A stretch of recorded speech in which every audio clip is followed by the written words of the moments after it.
Michael Boyle's StrengthCoach.com presents the Strength Coach Podcast, brought to you by Perform Better, the experts in functional training and rehabilitation. PerformBetter.com. Hey everybody, welcome to episode 223 of the Strength Coach Podcast, the official podcast of Michael Boyle's StrengthCoach.com, the world's best source for strength and conditioning information. You can try StrengthCoach.com out for 3 days, just $1. You'll have access to all the articles, videos, and programs, as well as the best forum on the net. It's the only place to have full access to Coach Boyle. He's on every day answering the questions on the forum. Check it out at StrengthCoach.com. All right, I'm your host, Anthony Rana, and the show notes are located at ContinueFit.com. That's where I keep all of my stuff, including Strength Coach TV and some of the courses that I am going to be hosting, online courses. You know, I've been talking about the Pro Coaches Clinic that I hosted in New York City with Coach Boyle, Reggie Grant, Mark Fitzgerald, and Devan McConnell, who happens to be on the show today. Well, you can purchase all the videos and presentations, save 40% with the code StrengthCoach, one word, StrengthCoach. You'll see all the links for the show on this show notes page. All right, on the Coach's Corner, I spoke to Coach Boyle about his article, Getting the Right Weight for Sled Sprints, his video, Dumbbell Jumps, and another thread called Unstable Surfaces. For the Results Fitness University Business of Fitness segment, Alan Cosgrove is on to discuss Not Everyone Wants to Date You, an interesting one from Alan. For the Functional Movement System segment, I get Brett Jones on. I wanted to talk to him about a lot of people only use part of the screen. I want to get his thoughts on that. For the Train Heroic Hit the Gym with the Strength Coach segment, that's right, I said the Train Heroic Hit the Gym with the Strength Coach segment. They are our new sponsors. I'm going to tell you all about them. I've been using them for some online training, and they are awesome. But I will tell you all about them later. For this segment, though, we have on Devan McConnell, head of hockey performance at UMass Lowell, and Justin Roethlingshoefer. He's the head strength coach of the San Diego Gulls. That's in the Anaheim Ducks organization. I spoke to the boys about Devan's article or thread on ice, off ice speed comparison. Coach Boyle and I have been talking about that a lot. What they're monitoring, why they're monitoring, and what tools they're using. Also, does the average strength coach need to monitor? Then we get into their new book, Intent, a Practical Approach to Applied Sport Science and Athlete Development. This book is all about how to design a sports science program with a gold, silver, and bronze level for each category so that anyone from a pro level coach down to the high school level can begin to implement a program. Devan did an amazing job in this presentation, which that's the one we did at the Pro Coaches Clinic, and this book is basically the same idea. They're actually doing a 10% discount as well for anyone who uses the code INTENT10 right up until publishing, which I think is Monday the 25th or 24th. But we'll have a link to that on ContinueFit.com. Again, that's a 10% discount on the book Intent. So lots of things to get to. So let's get on the phone with Coach Boyle. All right, welcome to the Coach's Corner and the Q&A for StrengthCoach.com. Coach, how you doing? I am doing excellent. I made it back from Nashville. Yes. Had a fun time. Listened to some blues, which is not exactly my thing, but I really got into it. I enjoyed it. So that's some of the, I was going to say some of the best barbecue I've ever had, but I'm going to amend that. Had the best barbecue I've ever had. Went back again on Friday before we left and ate more of the best barbecue we've ever had. So yeah, that was really good. Yeah. And well, Happy New Year, first of all, too. I didn't even say that. Well, I said it to you, but like I have to make it official on the podcast. That was good barbecue. Coach, let's jump into this. You actually posted Getting the Right Weight, a new article that you had. You said you were listening to the Cameron Joss. He works over at DeFranco's, really smart kid. He was on like 3 different podcasts, and you've been listening a lot to podcasts and audiobooks because you're driving out to Potsdam to see Michaela play at Clarkson a lot. So talk to us about, the conversation was around the 10% rule and sled sprinting for maximum speed. Remind everybody what the 10% rule was and what this article was about. So 10% rule, back sort of when people first started to do resisted sprinting, the idea was there were basically 2 10% rules. One was don't add more than 10% of the person's body weight to the sled. The other was don't slow the person down more than 10%. And came to be sort of referred to as a 10% rule, but the reality is they were two very different things to begin with. And both of them maybe not necessarily correct, but more sort of anecdotal. We discussed this yesterday in our staff meeting. Hank Kragenhoff said it. I think I've heard Vern Gambetta say it. It was just one of those things that I feel like urban legend. It just got repeated. People said, like okay. Double body weight squat, right? Exactly. Same stuff. So years ago, and I pulled out an 08 article of mine where I had called this into question, because the thing I had said with the 10% on the sled thing was that we were finding very drastically different effects of weight on the sled based on the flooring surface. So really, coefficient of friction plays into things really significantly here in terms of sleds with 10% of your body weight will probably move very fast on turf, very slow on rubber, and maybe in between on grass. And so you start looking and thinking 10% isn't 10% because we're not saying 10% times the coefficient of friction of AstroTurf, or 10% times the coefficient of friction of short grass, or 10% times the coefficient of friction of Vondo. It's way too arbitrary in that sense. The 10% speed thing, probably a little bit easier to look at and say, okay, we don't want to slow the guy down by X. So if you start looking at, we were talking about 10-yard dash. If the guy's running a 1.5, then you don't want to load him more than something that's going to make him run 1.65, because that would be 10%. But Cam, and this is what I like, I really like him. He's sort of my new favorite young guy to listen to, because I think he said he was 27. He's not very old. Yeah. And obviously he started out kind of as a DeFranco kid training, and then went to work for Joe, and now I think is running kind of their sports performance program, but also has been very good about Instagram and podcasts. And when people talk about getting your name out there, he's doing a really good job of getting his name out there, because he's in a lot of places, and when he's there, he's saying intelligent things. Yeah. That's a pretty good combination, being out there and then being smart. And also, I guess the third thing, he's actually coaching. He's got athletes. So when you see stuff, it's not sort of a camera set up in the corner of some fitness center someplace and some guy trying to say that he's the world's leading expert on blank, which, again, we've seen more than our fair share of these internet experts. And Cam clearly isn't one of those, because the other thing, when he talks, it is very applied, very practical. So basically, he's been looking into research, and Morin and Cross, it's JB Morin and I think Matt Cross, although I'm not 100% sure, were the guys that started doing a bunch of this research on resisted sprinting and started looking at the loads that were going to coincide with peak power outputs. And Cam kind of played around, read the research, and basically came around with this sort of 150% of your best sprint. So as he said to me when he wrote back, somewhere around 4 to 4.5 seconds in the 20, and somewhere between, I think, 2 and 2.5 seconds in the 10. So it was really, it's simple now, because now you can look at it, and we said this in our staff meeting yesterday. Heavy sled work is easy. You look at heavy sled work and you say, that looks right. And again, heavy sled work, we were saying yesterday, on turf, if you're 200% of your body weight, you're average. We've got probably our strong athletes, even that I said, my hockey girls are well above 200% of their body weight when we're doing sled pushes. But now trying to figure out, okay, how do when you say to somebody, all right, you had 400 pounds in the sled, now I want you to run with a 25-pound plate. I think that's hard. Somebody said, no, I need weight. You see guys trying to run with like 135 on the sled and piling stuff up, and it looks like crap. It just doesn't look like what you want it to look like. But when you suddenly say, okay, I need you to run, 10 yards, you got to run it between 2 and 2.2. You can't, the weight's too heavy. And I posted, there's a video I just sent you, a YouTube video. I started kind of playing with the same idea, because obviously everybody's, the big thing now is kind of velocity-based training, power training. And I was never a fan of things like trap bar jumps or dumbbell squat jumps. But now I've got baseball pitchers who I clearly don't want to Olympic lift. And I'm trying to figure out, all right, let's explore this middle ground. Let's explore the area between plyometrics and cleans.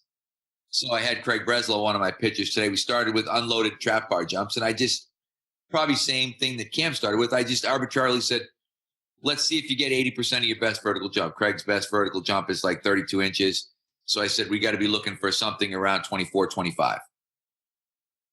Just unloaded trap bar, 22, 23. I said, okay, let's ditch the trap bar. Let's go to dumbbells, 17 and a half dumbbells. All of a sudden we started getting into 24s. I thought, all right, that might be the sweet spot I'm looking for. I actually posted that on the forum today, and I'm hoping I got to remember to send Devan an email and say, look at this, because I want to see what some other people who are sort of playing in a similar area, because now we're into this velocity-based training. We're into kind of, one of the things I started thinking about is listening to Brian Mann too. Brian's kind of been everywhere too, talking about velocity-based training. But when people talk about velocity-based training, they're talking about things like squats with a tendo or using the push system, or I've had no luck with any of the computerized stuff.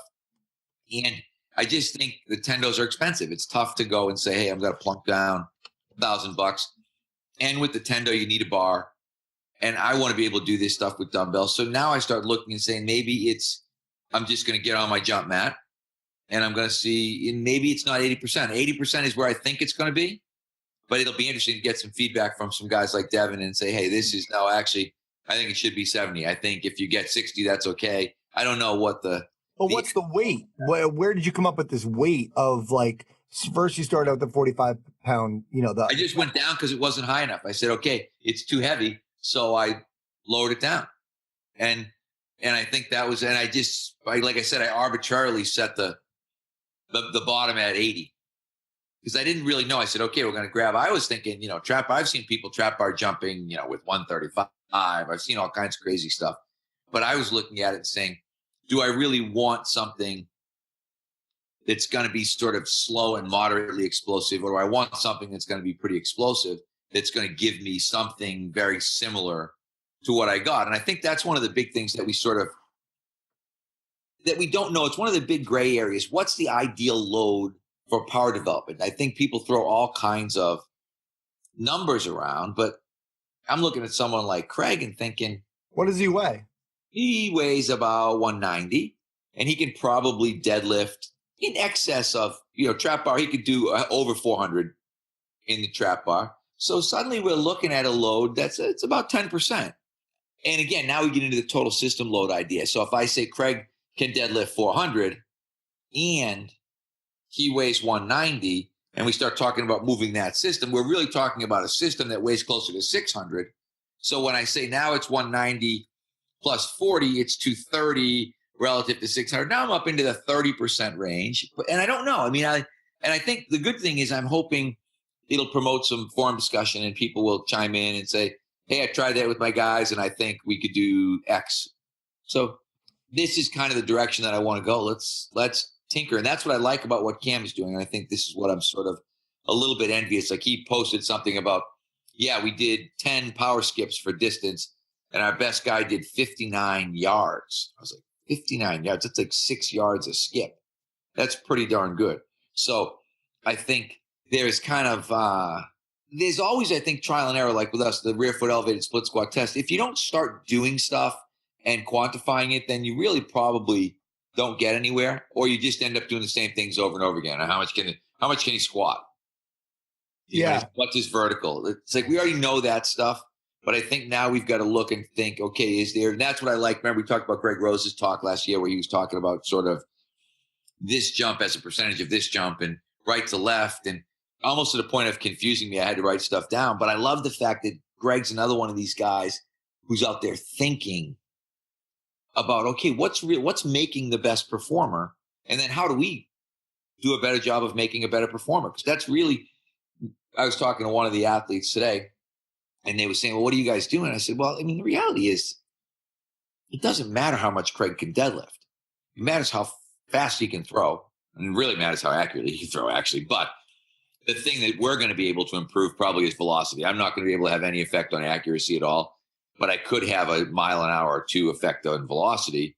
But, if we get him to go to 400 to 500 in the deadlift, and what we found, and this, I never stop talking, but the reason we're in this area is because we started looking, and I got to send you this other article on vertical jump as monitoring. We've been monitoring vertical jump for 3 years. 2 years ago, Craig jumped 30 inches, 30 point something, 30.6. Last year, he never jumped a 30. and we had a little bit of a dip where we should have taken a deload week and didn't from a monitoring standpoint. He talked me out of it. He said, hey, it's the week before Christmas. Let's just train through it. And I let him do it. He never jumped. He never matched his November jumps before spring training. So he really didn't get more powerful. This year, when we had the same kind of dip, I made him take the deload week. He came back off the deload week and jumped 32. Wow. Which he's higher than he's ever jumped and the highest in 2 years. And he's 37. This is a guy who's aging. This is not a kid. So it was pretty significant. So I'm looking at that and thinking, if we're not getting power gains, are we really getting anything actually? So I guess, so how's that for, that's like soliloquy. It's War and Peace or something. Mike, well, let's stay on that, on the jumps though, really quick. Just a question because somebody's going to be out there and say, well, listen, what if I have a 130-pound female?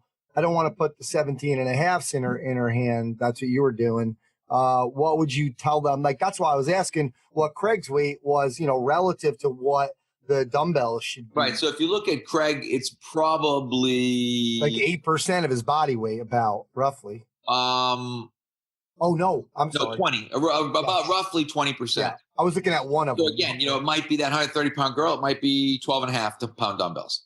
But I might look at her and say, maybe 10. Maybe she's going to be okay with a weight vest. And so throw a 10-pound vest on her and see what the effect of that is.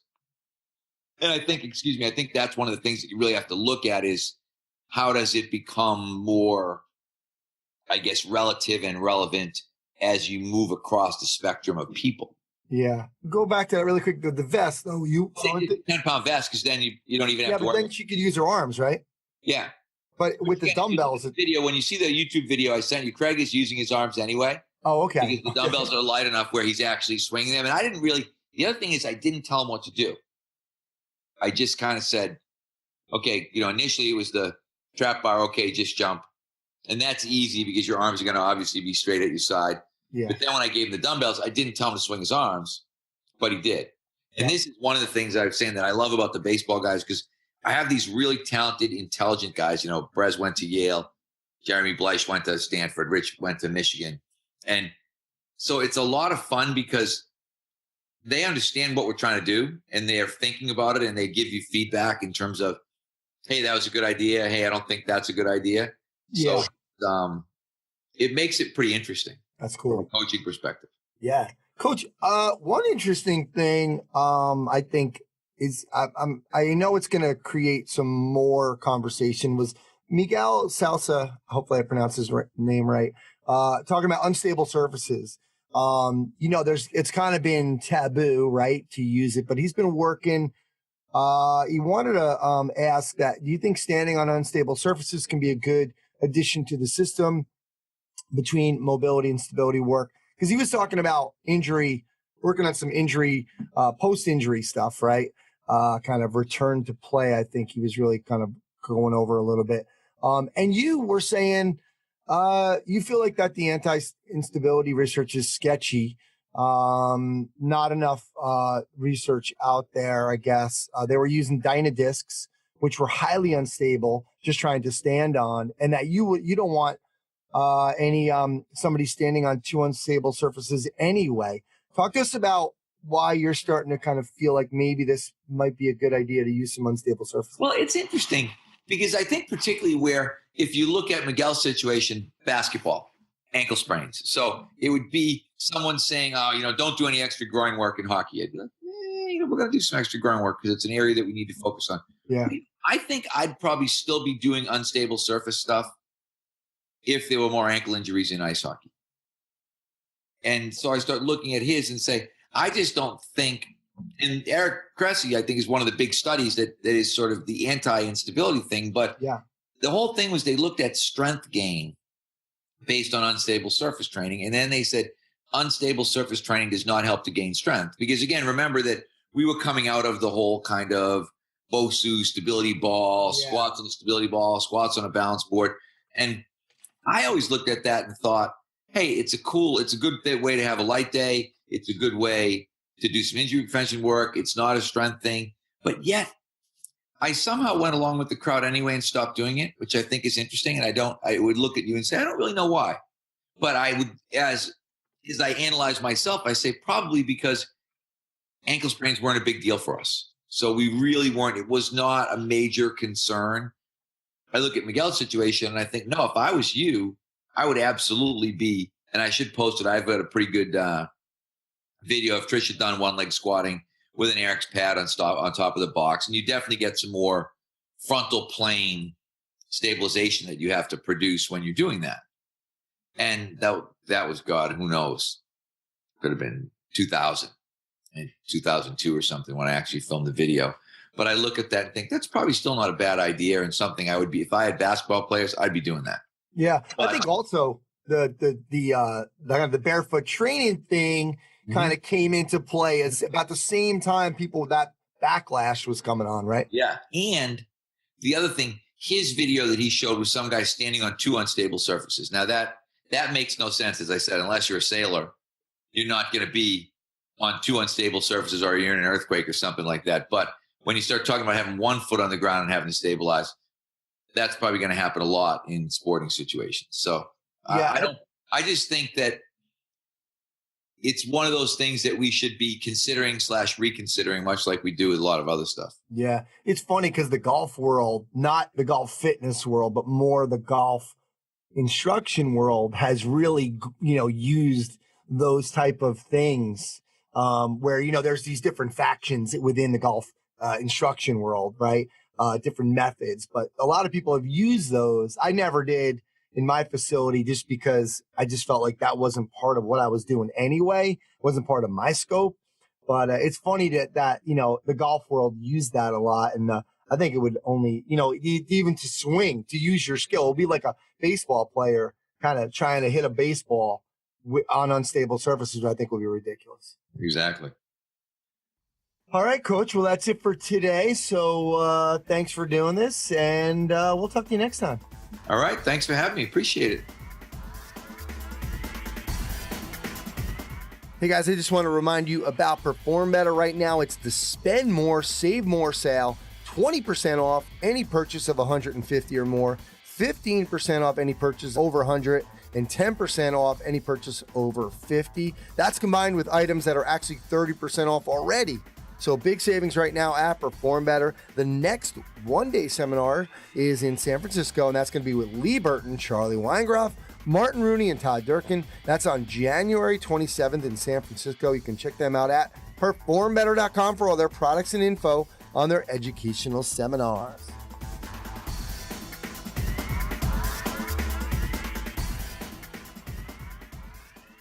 Hello, everyone. Welcome back to the Business of Fitness section, brought to you by ResultsFitnessMentorship.com here on the Strength Coach podcast. All right, here's a shocker one for you guys. Not everyone wants to date you, right? So this segment is really inspired by a talk I heard last year from Rachel Balkovich, who's the first strength and conditioning female coach in the history of professional baseball, and partly from a guy called Mark Manson, who is the author of The Subtle Art of Not Giving a Hoot. So Rachel mentioned in a presentation that not every job is for you, and just because you have a great resume or a background, it doesn't mean that you'll be a good fit. And the analogy that she used is when a single guy walks into the bar, he scans the room and he sees the 3 or 4 girls he finds attractive.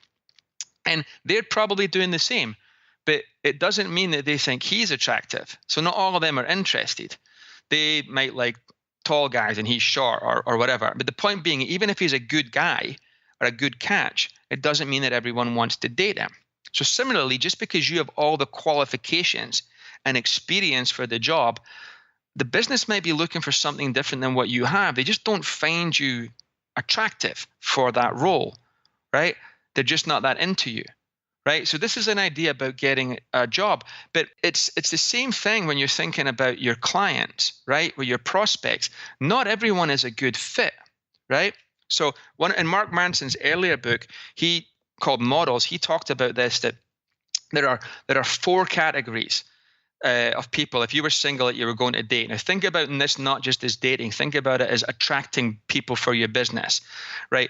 Some might find you interesting because of other factors. They're already in a relationship or they're moving out of the country. They're not going to be interested in dating you. That leaves the rest. Some will be receptive and some will be neutral. right? Your whole idea is to polarize the neutral group so that they either become receptive or they become unreceptive. That's called rejection. And what Mark Manson says, that's a good thing, because magnets repel as strong as they attract. And rejection basically reduces the pull to the prospects most interested in you. So let's say there's 3 groups in business. There's a group that just aren't interested in joining your gym or hiring a coach. Those that already have a coach they're happy with, a gym they like, or because of other factors, distance, they live too far away, the hours or so, they just aren't interested in hiring you, right? And that leaves the rest as potential prospects. Your job then is to market only to the qualified prospects and do so in such a way that you might repel some of them. Now that reduces the pool, but that means you're now marketing to qualified prospects, even more qualified prospects, right? So a great example of this, and none of us listening to this will like it, is Planet Fitness. Like them or not, they are aware of their target market. They run ads featuring the dumb bodybuilder, right? They don't allow grunting or dropping weights. They have a lunk alarm if somebody's deadlifting, right? That is strong, strong positioning that repels the guys like us, the hardcore trainee who wants to do kettlebell snatches or deadlifts. But in doing that, and that strong repulsion, that strong repelling of certain people, it strongly attracts their target market. So again, regardless, if you're not attracted to Planet Fitness, you can't help but respect they're going after only the people who are available and interested in what they have to offer. And they're making a strong position to further segment that crowd and say, hey, if this is what you like, this is where you belong. So homework, figure out your ideal client, like your avatar for your members, like who your perfect member is, and figure out what they really want and what they really don't want. And position yourself so strongly that they're magnetically attracted to doing business with you. And understand, though, that good positioning like that, good, strong marketing is going to repel prospects as strongly as it attracts. So don't get upset when some people like you're not for them, right? So that's the whole idea. Like, not everyone wants to date you. Find the clients who, and this is, you're not allowed to date your clients. We talked about that in another episode, right? You got to attract the clients that you want in your business. And in doing so, maybe repel some others. All right, guys, that's it for this week. That is the latest episode, Not Everyone Wants to Date You, brought to you by resultsfitnessmentorship.com. And I'll see you guys next time. Bye.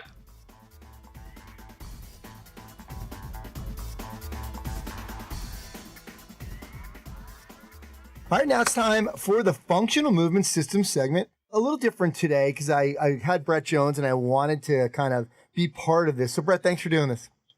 And it's great to have the opportunity. All right. Well, this last episode you were talking about, don't make up your own scoring criteria of like 2.5. And it just kind of reminded me of so many people. And I wanted you to address this. So many people I've seen it do, I just use the deep squat and then the shoulder mobility test. And but they still say they're using the FMS. Talk to me about, why they shouldn't just use the deep squat.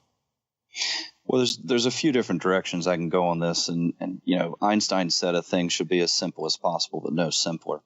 And I think that when we look at the FMS, we've boiled it down to these component parts that give us a lot of information.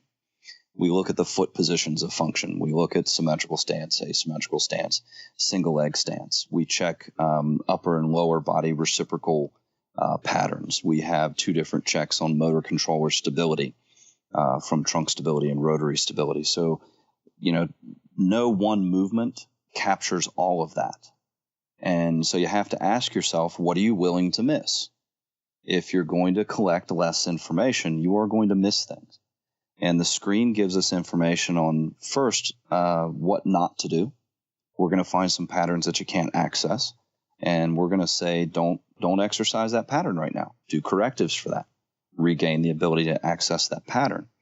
But it's also going to highlight green lights. Where can we push right now? You're going to get somebody that has a 1 on hurdle step, but a 2 on lunges. So single leg activities are out, but split stance is in. So your programming gets a lot of assistance when you run the complete screen and you find out what somebody's capable of. And, this was, we created the modified FMS, which if you have access to the online course, you have access to. So the, FMS modified, we look at a shortened screen that still collects a lot of information. And we didn't just guess. The data told us what to include. And from there, if you pass the modified FMS, we want you to run a full FMS. So we're always looking to collect enough information, the right information. And so ask yourself, what are you willing to miss? Because you'll miss programming opportunities, green lights, and you'll miss red light opportunities where you should not be pushing at the moment, but need a little bit of corrective. So, mix and match, a la carte, we save that for the correctives. But when we're running the screen, we want to run the screen kind of by the numbers. Yeah. Movement screening joke, by the numbers. Brett, but what about this piece of it now? Like, okay, so, there's this idea of screen, corrective, rescreen, like 2 weeks later, whatever. And then some people are like, well, you can rescreen just the mobility. Why is that okay? Or should we rescreen the whole thing? Well, when we're trying to create change in a pattern, so we've identified a pattern that we need to make an improvement in, we are going to recheck that pattern pretty frequently. You come in, I screen you the first time, and you have a leg raise, 1. The next time you come in, I've given you some homework to do from that first session. When you come back in, I'm going to recheck that leg raise. If it's moving in the right direction and we're seeing some improvement, hey, that's great. If it's not improving, you either didn't do your homework or I need to switch up the drills that you're doing. So once that pattern has you come in cold with no movement prep at all, and you're a pair of 2s now, I'm going to run the rest of the screen again and see if anything else has improved. What else has changed as a result of improving that leg raise? If there were any other weak links to look at. So once we clear the baseline, all 2s, no asymmetries, then I'll rescreen you every 8 to 12 weeks, just depending on, demand and what that individual has going on. So I think if we look at it from that standpoint of we're going to keep our eye on the weak link. Once the weak link is better, let's see if anything else changed. Once we're past the baseline, let's just keep an eye on it. Let's make sure that we're not falling below that baseline again. All right, good stuff. Well, Brett, thanks for doing this. Appreciate it. Because again, I think there's a lot out there that people are doing that where they're doing partial screens. Obviously, again, you have the modified screen. We talked to Lee about that last year. And you do have that at functionalmovement.com, so everybody can check that out. So, Brett, thanks for doing this. And thanks so much. Always great to chat with you and your audience. All right, hey guys, it's becoming increasingly harder right now to make it in this business. It's actually why I'm in the middle of writing a book on success in the fitness industry, just interviews with 50 of the top fitness professionals. But I know this, you need to add an additional revenue stream, no matter if you're a gym owner, just a regular trainer in a big gym. It doesn't matter where you are. You need to scale beyond the confines of your gym. That's where Train Heroic comes in. I've tried different online training software, and this is definitely the most user-friendly, not only for me, by the way, but for my clients. The support is amazing. They ramp you up really quick. As soon as you sign up, they send you an email to do like this webinar call. Do it. I'm telling you, you have to do it. They go over everything you need to know. What's really cool, though, if you go to trainheroic.com, you can start a 14-day free trial. You let them know that I sent you once you're on the call, and you'll save 25% off the first year of Train Heroic Pro Edition. You got to do this. Just try it out. It's 14 days for free. That's for free. And then if you decide to do it, you'll get 25% off by just if you tell them that I sent you. trainheroic.com. All right, now it's time for the Hit the Gym with the Strength Coach. Actually, it's the Hit the Gym with the Strength Coaches, because today I have on Devan McConnell, who is the head hockey performance coach at UMass Lowell, and Justin Roethlingshoefer, who is the head strength coach at the San Diego Gulls, which is in the Anaheim Ducks organization. They have both collaborated on an upcoming book called Intent, a practical approach to applied science and athlete development. Guys, thanks for doing this.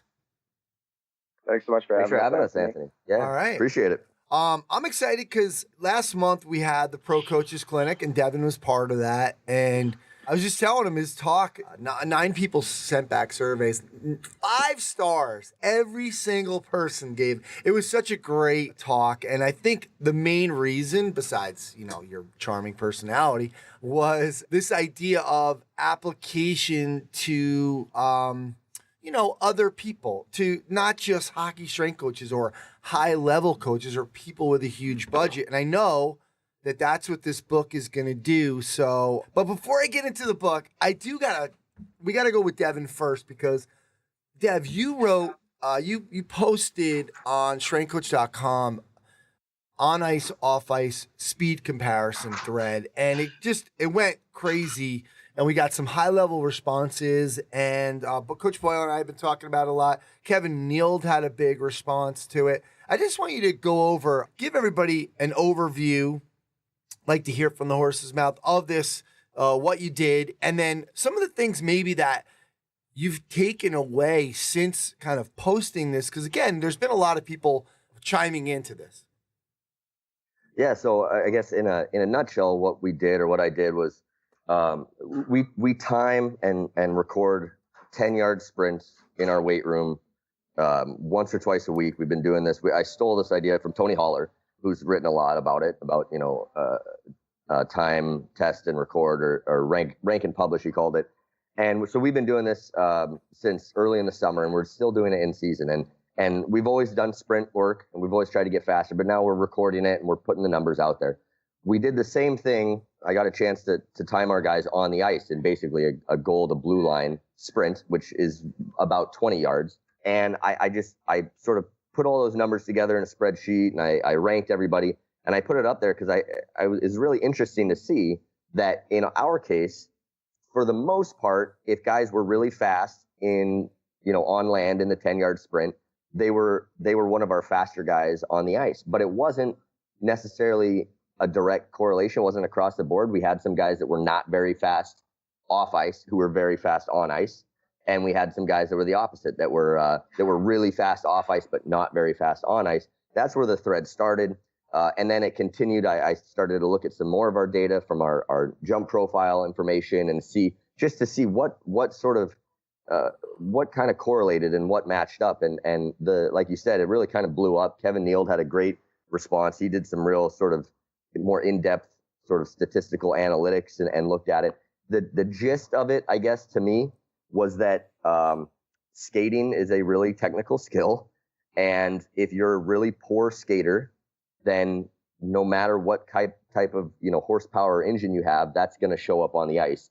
And vice versa, if you're a very good skater, you can overcome some physical deficiencies on ice because of your efficiency. And that's kind of that's I guess where that led me, and what I've seen from that. And I'm not really sure where I'm going to go with that from a training perspective, but that's where we got to.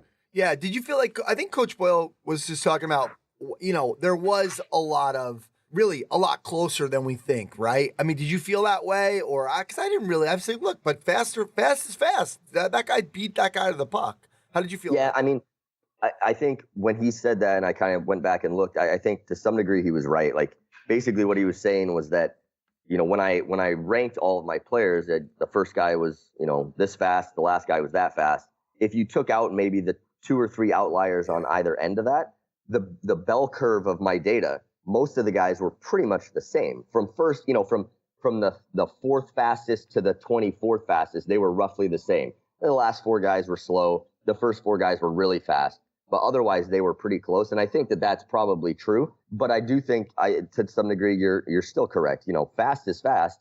And if a guy is getting beat to the puck on the ice, it's like the idea of the 300-yard shuttle debate all the time versus the physiological measurement stuff. Like, the physiology is really important to know. But at the end of the day, in a team sport environment, you need to know who's going to compete and who's going to win the race. And I think that started to come out a little bit in the data as well, just to see some of those differences. Was there any other data? I think at one point I'd said on the thing, I wanted to kind of see the correlation with the vertical jump. Was there any other things that you started to, because I know you do take a lot of data, and that's what we're going to talk about today, but was there any other things that you started to throw in there to see if maybe they correlated with some other things as well? Well, one of the interesting things that Kevin Neild was able to do and bring up, based on the statistical analysis that he was doing, is that really the thing that correlated the most from a jumping perspective to the on ice speed was counter movement jump, which is not a huge surprise. I was looking at counter movement jump, non-counter movement jump, reactive strength index, which shows more of sort of an elastic strength ability. And what the data showed from Kevin's perspective was that of those metrics, counter movement jump seemed to have the tightest relationship. I would have thought that the non-counter movement data was a little bit more indicative. And it may be at even a shorter distance, like if we only did a 10-yard sprint, because that non-counter movement ability is really, that shows an athlete's ability to overcome inertia without the use of the stretch shortening cycle, which is really important in hockey, where there's not a huge ground contact or a short ground contact time. But not the counter movement jump has a slow stretch shortening cycle to it. And so that's still involved, and that is somewhat involved still in the skating stride, especially at higher velocities. So as guys get closer to that 20-yard mark, as they get closer to the blue line, that probably has more of an impact than it does maybe at the start of the sprint. So only looking at the 20-yard distance and not having a split to that, that data might tell us a little bit different story. But that was one thing that came away from what Kevin came up with, was that, really of all of these metrics, the one that's most closely tied is the counter movement jump. Okay, cool. All right, well, let's get to the book. So we'll start out with Justin. Just as an overview, Justin, we know this intent, a practical approach to applied science, applied sports science and athlete development. Tell us, where this kind of came from. Absolutely. So what Devan and I did actually was we got together at last year's NSCA hockey conference, and we started talking about some of our ideologies and methodologies of the way that we do things. And we found a lot of similarities, B, that we often got asked a lot of the same questions, and C, kind of came to the conclusion that once people get these tools, such as GPS monitors, Heartrate monitors, doing HRV scoring, jump mats, force plates, all of these different tools and metrics that are really becoming more popular in our field, they really don't know what to do with the data that they're gathering.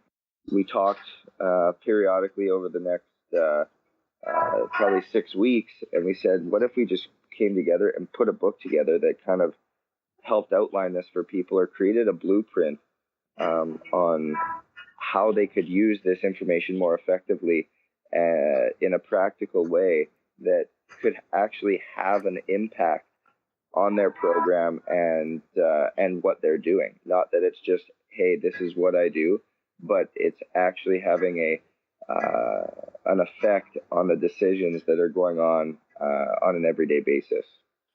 Yeah, and I think also a lot of people, just from a general perspective, hear all this stuff, get overwhelmed, don't know which would be the best for them, probably don't have the time to explore all this stuff, and then always use the budget excuse, which you guys will just really totally tear down in a few minutes. So, all right, cool. So, guys, let's talk. What I want you just to start out with, let's talk about UMass Lowell and the San Diego Gulls. Devan, you start out how you monitor your athletes. What are the things that are important to you, and what are the tools that you're using? So, how you monitor, why you like that, or what's that? Why is that important to you, and what tools are you using? Okay, yeah. So we do a number of things at UMass Lowell, and I really break up our monitoring program into what I call a front end and a back end.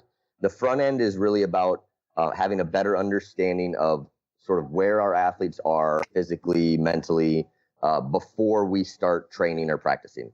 The back end then is really about analyzing what went on. So from a front end perspective, some of the things we do are pretty basic. So we use a subjective questionnaire every day, where the athletes basically we use Coach Me Plus to send out a subjective questionnaire. The athletes have an app on their phone, and in the morning before they come to the arena, they tell me basically a number of questions. How are they feeling? What's their mood? Are they sore? Is anything hurt? How'd they sleep? So that's sort of layer number one. layer number 2 is then we use heart rate variability when we get to the arena. So basically the guys come into the weight room, they've got their heart rate straps on, and we go through a short heart rate variability test, and we get another metric from sort of an objective perspective of what their physiology looks like, what their readiness kind of is. We're also along the way doing some basic stuff. We weigh our athletes in and out. So again, our athletes are going to walk into the weight room from just a practical perspective. They walk into the weight room. We have a couple of scales. We have a couple of iPads.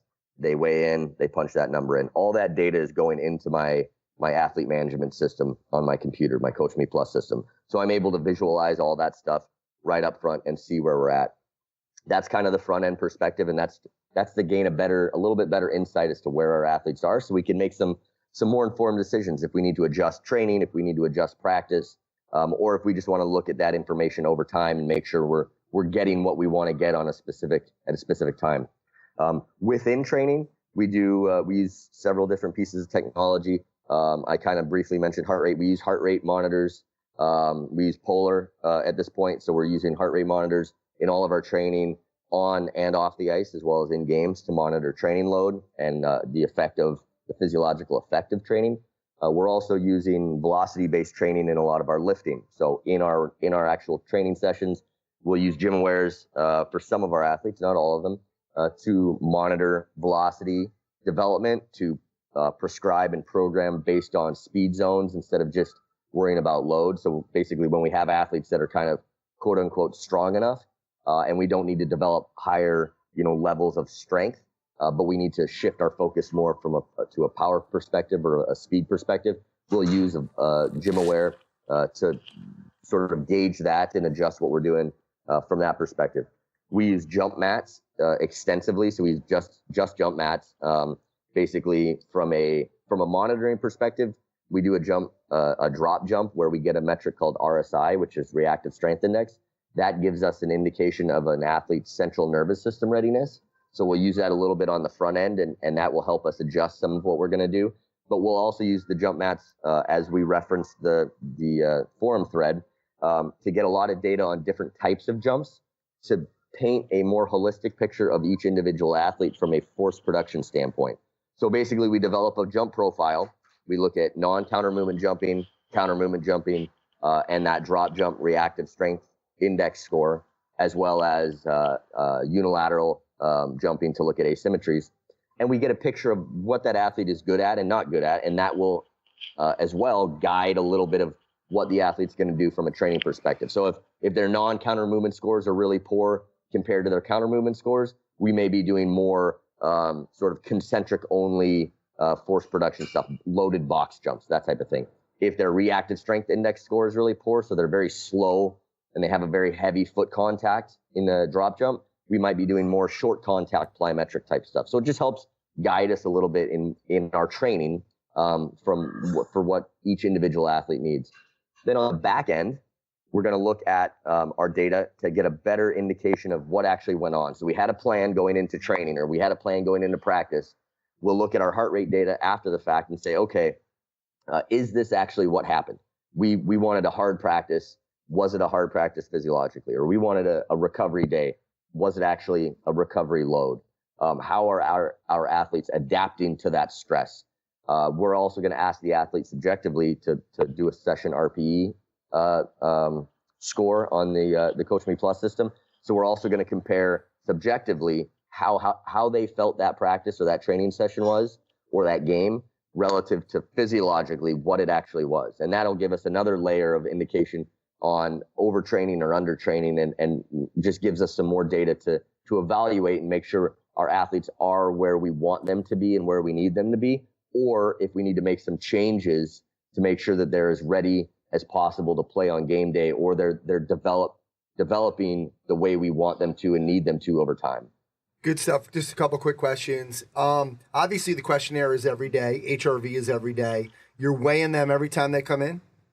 Yeah, we weigh in. Sorry, I didn't say it either. We weigh in and we weigh out. So we get a hydration scale, which is really important. One, from sort of a nutritional hydration education standpoint, but also we know exactly what our athletes, how much fluid loss our athletes are losing in practices or games, and we can rehydrate properly. So one of the neat things about the Coach Me Plus system is it'll it'll basically, you can input what types of rehydration products you have. If you have Gatorade, if you have BioSteel, if you have chocolate milk, if you have just water, whatever you have, and the ingredients to that. And the system will basically tell the athlete, okay, if you lost 3 pounds of body weight in sweat, you need to pick these 3 drinks. That will bring your electrolyte balance back to where it needs to be, et cetera, et cetera. So they weigh in and they weigh out every single day, and we get that data so we see exactly where are they getting bigger and stronger?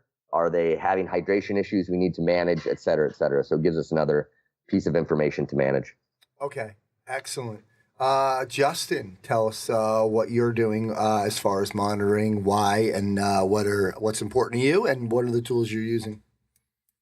Absolutely. So like Devan on the front end, we utilize Kinduct. So as soon as the players wake up in the morning, they have their surveys that they're going to go through, all subjective analytics based. So how their sleep was, the amount of sleep, their mood, their energy level, their desire to train, do a body scan, and see where any areas of soreness are. Obviously, all that goes to Kinduct. And so before the players even get to the rink, I've got an idea of where they're at and where they're feeling subjectively, where they're going to be walking through that door, and what physiological and mental state they're kind of going to be in. As soon as they walk through the door, they hop on a scale, same deal as Devan, and we get a weigh in and as well as a weigh out number, so we know exactly what they've lost over the course of the session. As soon as that weigh-in's completed, they walk into our video room, and each guy has a heart rate monitor laid out, and we use Elite HRV with polar monitors, and get an HRV score. Those numbers in turn go through Kinduct, and I get an overall readiness score based upon the day. So an algorithmic equation put between their weigh-in, their subjective questionnaire, as well as their HRV score of the day. And I've got up on a screen, which changes live as guys continue to complete things, is what frame of reference they're in for their readiness score for the day. With that being said, I then have a idea based upon what I had planned for the day. So if we had a base for certain guys to lift a little heavier this day, but everything's coming in lower than we wanted as a readiness score, typically we use 10% of their rolling average over the course of the year. If they're less than 10%, then we'll back off, potentially take a set off, change the speed of movement of which we're working with, etc. And so once they come into the weight room, we basically take them through a series of power measurements. So we'll do a 6-second watt bike sprint, which we're basically looking for peak wattage as well as wattage per pound, and take a look at where they're lying there. We utilize Hawken Dynamics, which is a wireless force plate, and utilizing this, we do a single vertical jump, which we're looking at a relative strength number that we get off of out of the Hawkins, as well as the reflexive propulsive number, which we take over their weight as well. So it's going to be relative to each person. And then obviously we're tracking that per the year, but then also comparing it on the day as to where we're at. And again, that number goes in, those numbers that we grab, we identify, okay, are we above where we need to be in terms of our power output, our CNS activation, our readiness to get working, or are we a little bit suppressed? And quite often, which is phenomenal, what we've correlated it to is if we are slightly suppressed coming into the weight room before we even walk into that room, I have a very good idea of who's also going to be suppressed on those high CNS power output tests that we do with the watt bike and the force plate jump. Something else that we've newly added from 1080 Motion that I do a lot with at my NHL camp down at the Hockey Summit in Florida in the summer is a double leg long jump, so we're getting a different vector, as well as a single leg hide and jump, so left to right single leg bound number that, again, we get that relative propulsive force, as well as time to peak force. And as we do that, we again can take a look at, okay, where are we with it from a CNS standpoint. Once we have those numbers and once we have everything dialed in, and to go through that, it sounds like it takes a long time, but the guys are really dialed into what we're doing. It really takes about 6 minutes a guy, going through each kind of station as they roll through, and they know exactly what the format is, and they just get it done. And from there, then we're utilizing GymAware for every lift that we're doing. So again, if somebody's a little bit more suppressed, we'll probably obviously work a little bit in a lower speed zone. But if guys are dialed and they're ready to go and the engine's hot, we're going to take advantage of that and really lift for some power. And obviously we're able to gauge that.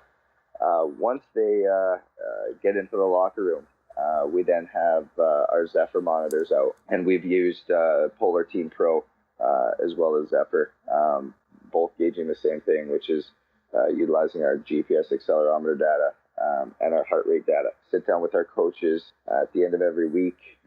We've got a plan for the following week of a total training load of what we're looking for. Certain days that we want high training loads, high intensities. Certain days we want lower training loads, lower intensities. And what we do is obviously we track them over the course of practice. We'll be in touch with the head coach 2 or 3 times. He'll just want to know where guys are in relative to our goal and what we're looking for.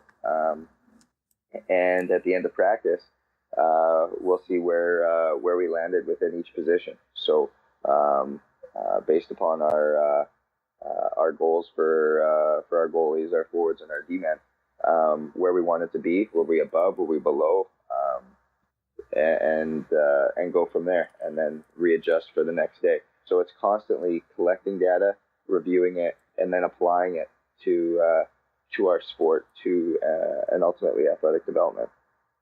Very cool. What is the Zephyr exactly doing?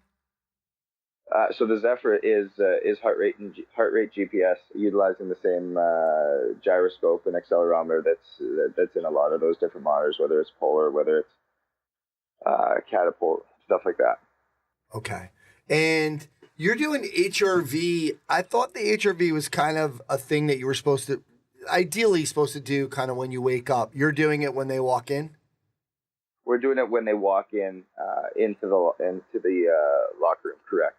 So as soon as they get to the facility, we're able to keep it constant. So we've found great results with it. It hasn't altered anything, which has been great. Okay.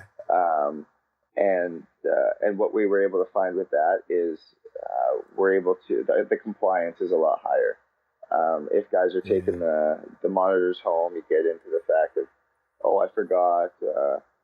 My wife moved it, all the different things like that. So having it at the facility, having them being able to walk in, having it being done at the same time every day, having it being done in the same conditions every day, we're able to keep as many things constant as we can, while maybe it's not exactly as soon as they wake up, we're still keeping many variables the same that are giving us really good high quality results that are able to be replicated over the course of time as well. We're seeing high correlation through our other power numbers that we're gathering. Yeah. Now these guys, they count. There's no way you can't dog it around here because first of all, like whatever their HRV tells you, right? You have your questionnaire and they can lie on the questionnaire, but the HRV is going to tell you something. Also, the 6-second watt bike sprint is going to tell you, so is the vertical jump. And then you could see if they're dogging it in the training session. You can kind of obviously go over and be like, hey, what's going on? Because you, according to all your earlier numbers, you should be killing this right now. Absolutely. There's really a high level of accountability. And what's really awesome as well is our head coach, Dallas Eakins, is a huge fitness proponent. We've got in the weight room for every power measure that we do, we have a board that we basically list our top 6 guys in every category, and so everybody sees a ranking scale and kind of has turned into a competition organically. So as much as we're using it for gauging readiness, gauging athletic development over the course of the year, are we getting better? Are we? Do we need to change the way we're training because certain guys are losing certain power qualities, certain guys are fatigued, whatever it may be? It's actually continued to drive itself where guys have taken this and turned it really into a competition that has driven everybody in the organization and the team to ultimately be better every day. Yeah, you mentioned compliance really quick. Is that an issue really anymore? I mean, I remember early 5, 6, 7 years ago, we were talking about a lot of this stuff, and we were all kind of talking about compliance and, kind of coaches, obviously, older coaches weren't used to this and players weren't used to this, but the technology now, I mean, the kids coming up, I mean, they're used to all this stuff. Is that a problem at all for you? I know with Devan, at least he gets to tell them what to do. With you, you don't always have that luxury, and I know in the pros they don't either. In the obviously the NHL, you're still in the pros, but talk to me a little bit about the compliance issue. Is there any? You know what? There isn't, because you nailed it on the head. Where the guys are craving for feedback. Guys are craving for a direction. The only thing where you can sometimes get yourself into a pickle is if it's not easy or readily accessible. These guys won't go out of their way to do something, so you have to be very dialed in with things being set up, with things working, with the system being easy to navigate, because otherwise it's too easy for them to say, oh no, I'm here right now, it's not ready, well, okay, I'll come back later, and then later never happens. So having a system dialed in and having them go through with a very ease of, again, accessibility is key. But in terms of actually doing it or getting resistance from guys complying and doing it, we don't have any issue. The guys love it. The guys crave the feedback. They love the information. They love knowing where they sit. They love knowing where they're at personally. And ultimately seeing the development over the course of time. They've also now realized that we're out here and we're doing all this for their own good. We're doing it for their health. We're doing it for their development athletically, and ultimately trying to prolong these guys' careers so that they can play for 1, 2, 3, 4, 10 more years, or make that step from the American League to the NHL, or whatever the goal or the motivating factor for each guy is. Very cool. Dev, let's talk about, because, you're a huge contributor on strengthcoach.com. So you're in a conversation with strength coaches from every type here. Guys that are in high school, guys that are in college, guys that are in the private sector and a little bit of high school. To what level does the average strength and conditioning coach need this? Well, I think at the end of the day, information is power, right? So the more information that you can have at any level that you can have on your athletes, the better you're going to be able to make the right decisions for them for what they need. And you're going to avoid the pitfalls of, doing work for work's sake. But one of the neat things I think about, and one of the reasons we really wanted to get together on this project and write this book, was we wanted to be able to show that there are, within each category, there are different levels, there are different budgetary levels, there are different technological levels that you can work at to obtain similar types of information. So whether you're at the high school level, whether you're in the private setting, whether you're at a mid-major college level, whether you're at the professional level, there are ways to gather information that is going to be beneficial to your program and to your athletes in any one of these categories: internal loading, external loading, subjective metrics, power development, power profiling, etc. So I think it is really important, and I think it's only getting more and more prevalent. It's only getting more and more detailed, and it's an area that really coaches can differentiate themselves at even at lower levels by engaging in some of this data collection and monitoring and information, and being able to utilize it really to the benefit of their athletes.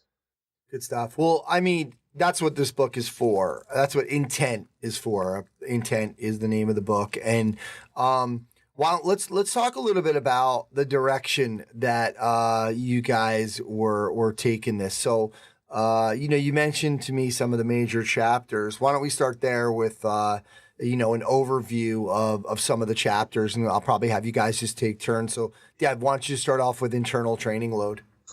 Yeah, so internal training load is basically talking about or looking at the physiological aspect of training. So we're looking at heart rate monitoring is the sort of upper tier of internal training load metrics, and it's really just understanding, like I talked about earlier, it's understanding what's occurring during training from a physiological perspective.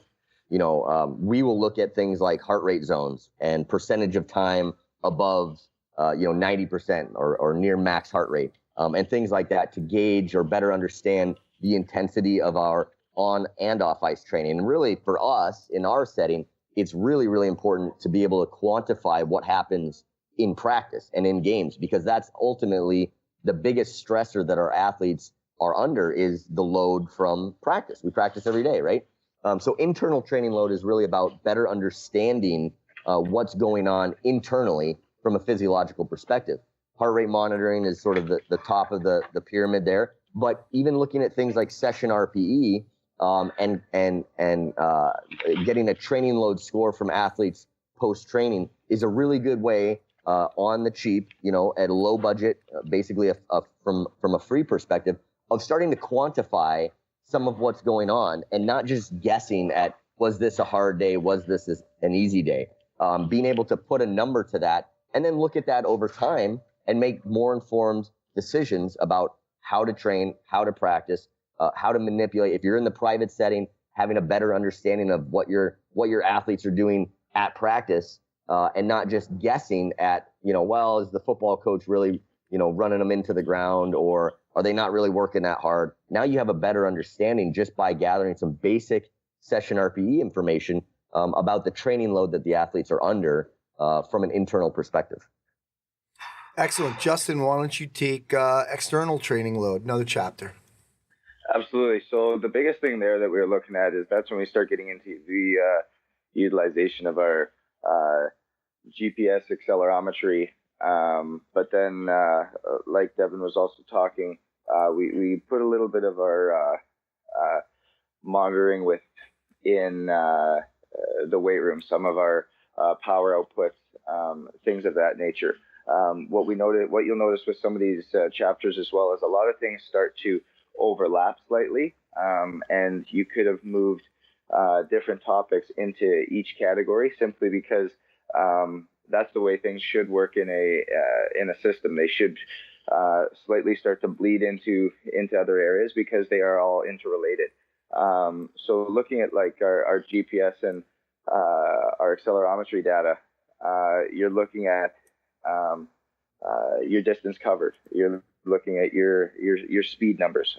You're looking at your mechanical intensity. So the amount of work that is being completed in a session, and the cost physiologically, and what's going on from a taxation standpoint on the actual player, and what that's going to cost them in terms of recovery. So if we have a session that your coach goes, that really wasn't that hard, but from a mechanical intensity standpoint, say a battle day, you're going to see a very high cost of physiological nature for kind of a lower mechanical intensity standpoint. The distance covered isn't all that much.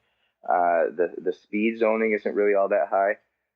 Your body contacts and your physical interaction is high, but it'll be a lot. The numbers will be completely different from more of a free-flowing practice, a lot of flow drills, a lot of technical power play, penalty kill work, where you'll see other numbers that they're covering a lot of distance.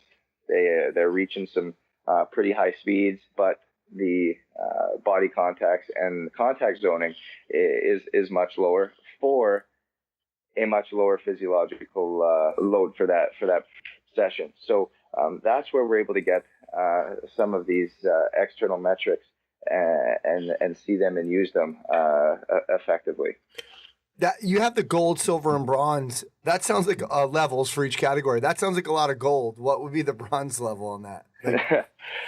So your silver aspect is going to be more like your wrist-worn activity trackers, your Fitbit type tools, things that are a little bit obviously not worn on the body, but are tracking more steps, tracking more just overall workload standpoint. And then your bronze is going to be more like a pedometer, something very basic that you're just simply able to get an overall number that's going to be more applicable, obviously, to some ground-based sports such as soccer, potentially football, track and field, things of that nature. But still getting that number that you can compare what's actually going on from a overall loading standpoint. And then in the weight room, I know Devan and I talked about this earlier on about what we're utilizing, but utilizing your velocity-based training stuff, your VBT. So whether that's your GymAware, your Elite Form, your 1080s, 1080 motion, analytical data that you're actually able to then quantify speed of movement and seeing where the guys are at in terms of bar velocity. Your Tendo obviously falling in there in that silver area, and then something much cheaper that you can get is your push band or your bar sensei, and something even cheaper than that is just utilizing bands and taking a luggage scale and seeing, okay, what added load at what height is going to be added to that bar. You're not obviously going to get a bar speed, but you'll know a relative weight that's being added to the bar based off that loading. Good stuff. Well, the next chapter is that we were talking about was subjective metrics. This one seems to be a little bit of a tricky one. Dev, why don't you go on that one? Yeah, so, again, subjective metrics is sort of on that starts with that front end perspective. And what we're really trying to have an idea of is where our athletes are at before training or before practice. And so that we can just have we can make a more informed decision about what we're going to do.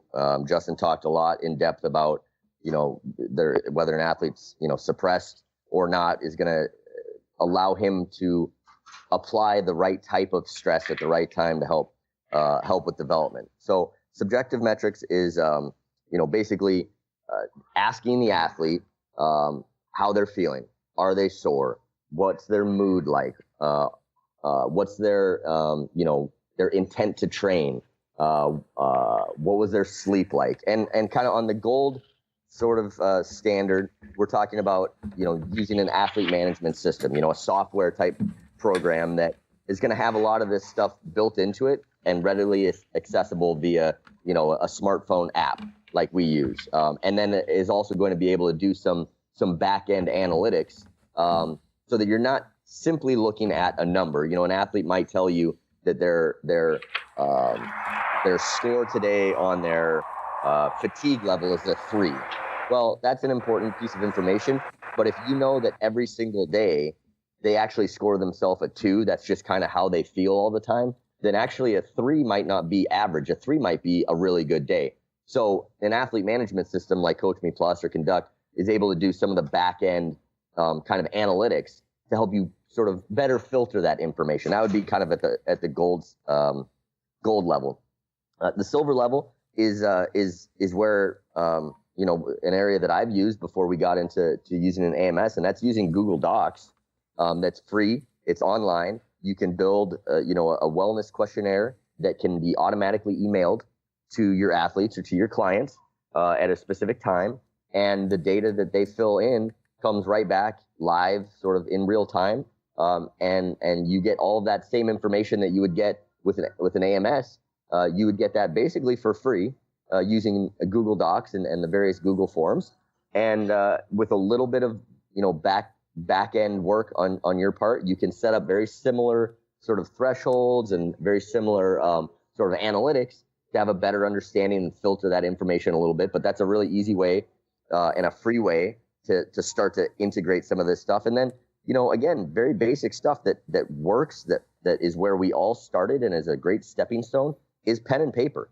And just starting out, having a standardized approach to communicating with your athletes or your clients, to be able to start collecting that information, look at that stuff over time, and have a better understanding of where your athletes are based on how you're training them, based on what the rest of their day looks like. So the bronze level is very simple. It's pen and paper. It's where we all started, and where we kind of, Justin and I both would tell you where we started to put our toes into the water in sports science, more than a decade ago, is just starting to collect this information and kind of build out from there. So that's the subjective area of the book that we talk about really in detail. And those are the three kind of levels that we talk about. Yeah, Dev, though, and that's just something that people are going to have to be patient with as well, right? Because I'm sure over time, in the beginning, some guys are probably, they're not, they might not be good at determining where they are. Also, some people might not want to let on to where they are. So I'm sure you can't take this data alone. It has to kind of be over time where you're starting to look and understand about somebody. Well, the key here, really, Anthony, with all of this stuff is education. It's teaching the why behind why we're doing it. You asked Justin about compliance. The reason why, I think that the compliance is not really an issue for us is because we take a lot of time to teach our athletes why this stuff matters, why it matters for them. How is it going to affect what they ultimately are trying to do and what their goals are? So educating our athletes as to why the in this instance, the subjective information is important and how that's going to affect what I'm going to do with them and why. All of a sudden it goes from being like, it's just this thing that Devan makes me do and it's kind of a pain, to like, okay, this is really important information. He cares about how I'm doing. I'm not just a number on the team, but I'm somebody that he actually cares about. He's looking at this information. And when somebody, as an example, when somebody, reports to me that they're basically, the way our system works is their scores are low relative to their rolling average, they'll flag red, right? We have sort of a traffic light system. If they're red in a certain metric, I'm going to make sure that I go talk to that guy. So if I have 30 guys at a time, one of the other beautiful things about utilizing these systems is that, in a team setting, I've got 30 guys at once. I can't have an in-depth conversation with 30 guys in the 15 minutes we have to get ready. That's just not possible. But if I know that 3 guys are red, I can go have a conversation with those 3 guys. I can prioritize who I need to check in with. And when they know that the information is going to lead to that, when they know that I care about their well-being and their goals, and that I'm using this information to make the best decision possible for them and with them, that's where you start to get buy-in. That's where they start to understand the point behind all of this and the power behind all of it. And that's the really important piece, is the education component. Very cool. Let's go one more. We got a lot of chapters, obviously, but we'll do one more. Justin, talk about power enhancement and profiling. For sure. So the biggest thing that we were trying to do with the power enhancement and profiling chapter was, I like we talked about earlier, was identify where we're at from a CNS fatigue standpoint, whether we are increasing our power over the course of the season, whether we're maintaining it, whether some guys are dropping off. And I think the biggest thing that both Devan and I will talk about with that is you have to be okay to kind of open Pandora's box a little bit with this. Is when you're going to be looking for some of these numbers, you're not always going to like what you see. And you have to be willing to change potentially what you're doing, or alter something, or really be okay with saying, I don't know why this is happening, but I'm going to find the answer. And Devan touched on it before. It's being willing to ask the why. It's being able to ask more educated questions of yourself, of your programming, of your players, and ultimately seek better answers that are going to better enhance your program and what you're doing. So that could be everywhere from again, the gold standard, kind of utilizing your force plates, your 1080s, being able to have obviously more in detailed metrics. Obviously, with more in detailed metrics, the cost is going to go up. You're going to go down. You got your jump mats, you got your velocity-based tools with your GymAwares, and then within, again, you can do something just very simple, like where Devan and I both started with your Vertex, with literally just getting a number and throwing some chalk on the fingertips and asking them to jump, and then starting somewhere so that you actually have a baseline to start at. With something else, you can kind of go down a different road and kind of looking at more of your watt measurements, so your power outputs. Looking at your watt bikes again, along with your 1080 and your force plates, which is in that gold standard area. The silver is going to be anything that really has a display of power. Your rowing ergometers, any other type of VBT measurement tool, and then your bronze. Again, it's very simple. You get that pen and paper out. Right up until a couple of years ago, this is still what I did, was throw the measuring tape down and measure a long jump, measure a single leg lateral bound, and take the number divided by their limb length. There's a lot of ways to standardize it more effectively than just taking a simple number. And like Devan and I both touched on, it's really just starting, getting a base number so that you can continue to educate your athletes, educate your coaches on what it is you're doing, why you're doing it, and then seeing that correlation over to the on ice factor. We talked about it with Devan earlier about looking at the off ice sprint time versus the on ice sprint time, and then even looking at some of the jump numbers that were correlating over with it. Something that we've done too is taken measurements of utilizing the 1080, taking it on ice and used first step quickness, accelerative power, as well as time to top speed on the ice, and then done the same thing off ice. And we saw a lot of similar results in that, which now you're being able to give those numbers to the coaches, because the coaches want to know what this data is going to do for them to achieve more success on the ice, more wins, more healthier players, more options when they're looking down their bench. And so when you're able to actually apply it to the sport that you're working with, whether that's football, whether that's basketball, whether that's baseball, soccer, hockey, that's ultimately what's going to get that buy-in from the coaching staff. Absolutely. Great stuff, guys. This book, I can tell everybody again, and we'll have a link to it. Devan's lecture at the Pro Coaches Clinic was so well received, and he did such a great job of talking about all of this sports science and how people can, anybody can really use it on the different levels. So really looking forward to this book coming out. But I got one more question. You each have 30 seconds to answer. That's it, because we've gone a lot. We're high on the time here. All right, so what I've kind of was reading over with you guys, I'm going to give people an example really quick. And this is hockey, but every sport has different positions. For the goaltender, plays 60 minutes, more aerobic than others, requires bursts of repetitive explosive movements, typically the highest body fat, lowest anaerobic capacity, lowest anaerobic power, lowest VO2 max.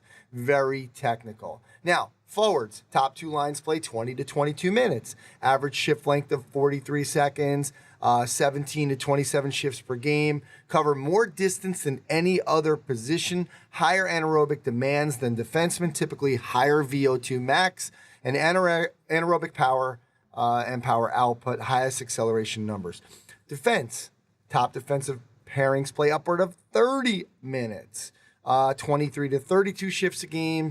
Intensity duration is less. Higher work to rest ratio. anaerobic power output is less than forwards but greater than goalies. So you have 30 seconds to answer. Doesn't this justify training different positions with specific goals in mind? Devan, you can go first. I think it does at the higher end once the baseline general physical development is in place. But I think most coaches rush that process and think that the level they're at, or the athlete's level is much higher, is much more elite than it really is. So the reality is 90% of what I'm doing with my college hockey players is the same regardless of position. It's the 10% on top that's going to differ a little bit, but it's less about position even, and it's more about these profiles that we build and understanding what they need individually. But again, that's the 10% sort of on top of the pie. Cool. Justin, you go. I agree with Devan. The biggest thing that you see quite often is these buzzwords like hockey-specific training or goaltender-specific training. It really, if you want to get specific in that nature, you got to play hockey. Like, go get on the ice and play hockey. There's nothing specific that we're doing in the weight room for a goaltender. Will they add in maybe a little bit more flexibility work? Sure, but every athlete needs to move. Every athlete needs to be strong in those positions. Every athlete needs to be taken to max end ranges and have bodily control in those areas. So, like Devan said, it's more about identifying where each athlete is at and seeing, okay, does this athlete, is he strength powered? Is he actually power powered, if that makes sense? And identifying those areas of weakness within each athlete rather than positionally based. All right. Good stuff, guys. I'll remind everybody once again, the book is Intent, a practical approach to applied sports science and athlete development. It is coming out at the end of January, so be on the lookout for that. So Devan, Justin, guys, thanks so much for doing this. Anthony, really appreciate it. It's a lot of fun, man. Thanks so much for having us on, Anthony. This was great. All right, that's going to do it for episode 223 of the Strength Coach Podcast. Special thanks to Chris Parry and the folks over at Perform Better. Remember, right now it's a spend more, save more sale. 20% off any purchase of $150 or over, 15% off purchases over $100, 10% off purchases over $50, and that's combined with items that are already 30% off. Don't forget the one-day seminar in San Francisco on January 27th. Check out performbetter.com for their products and info on their educational seminars. Thanks to Coach Boyle, Devan McConnell, and Justin Roethlingshoefer for sharing their insights and philosophies into the world of strength conditioning, performance enhancement, and monitoring. Thanks to Train Heroic. Make sure you head over to trainheroic.com, start your free 14-day trial. Let them know I sent you. You'll save 25% off your first year of the Train Heroic Pro Edition, but it's 14 days for a free trial. Alan Cosgrove for the Results Fitness University Business of Fitness segment. Check them out at resultsfitnessuniversity.com. Brett Jones and Functional Movement Systems. Check them out at functionalmovement.com. And of course, remember, you can try strengthcoach.com out 3 days, just $1, access to all the articles, videos, and programs, as well as the best forum on the net. It's the only place to have full access to Coach Boyle. He is on every day. To access that offer, go to strengthcoach.com. Click the Join Now button to get started on your trial. My name's Anthony Renner. Go to continuefit.com to sign up for the Success Series and also check out all of my other podcasts. Thanks again, and I'll speak to you next time.